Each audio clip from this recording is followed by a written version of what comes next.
Hello po, kamusta po kayong lahat? Welcome na naman po sa ating Blessed Thursday. Nauna na nga akong gumising kay Khaled para makagayak at makapaghanda bago ko siya gisingin. Nang magising ko na nga si Khaled ay binaba ko na siya dito sa baba sa pantry para makapag-breakfast na rin. Nagpainit lang ako ng tinapay at saka binigay ko na sa kanya. Hindi masyadong nagkakain si Khaled sa breakfast, tinapay lang, good na siya. At saka isang pirasong banana. Saka nagpainit na rin ako ng tubig para makapagtimpla ng green tea. At saka nilagyan ko na rin ng half teaspoon ng honey. Sa edad ko pa lang ngayon, hindi na ako masyadong nagkakain ng marami. Kasi lagi na akong bloated. So nililimit ko na yung kinakain ko. So for this morning, uminom lang ako ng green tea with honey and then 1 piece ng itlog. Then pagkatapos naming mag-breakfast ni Khaled ay pinaliguan ko na siya kasi around 10 a.m. ay alis na kami papunta sa kanyang appointment.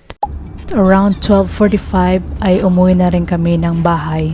30 minutes din ang aming biniyahe bago kami nakarating dito sa bahay. At dahil syempre medyo late na, time na rin para kumain ng lunch. White rice and then chicken tinola pala yung aming pagkain for lunch. Lagi nating isipin ano man yung nasa hapagkainan natin, blessing ito galing kay God. Kaya ugaliin nating magpasalamat lagi sa ating Panginoon.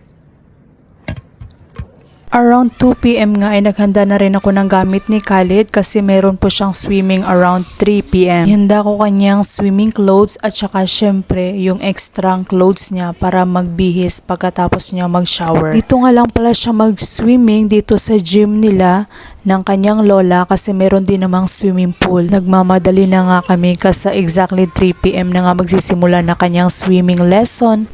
Dito nga ako nagstay sa loob ng kanilang gym kasi mainit po doon banda sa swimming area. Around 4 p.m. nga nung natapos si Khaled mag-swimming at saka tagaktak din yung pawis ko pagkalabas kasi napakainit talaga. Saka umuwi na rin kami pagkatapos. Maraming salamat sa inyong panonood. God bless!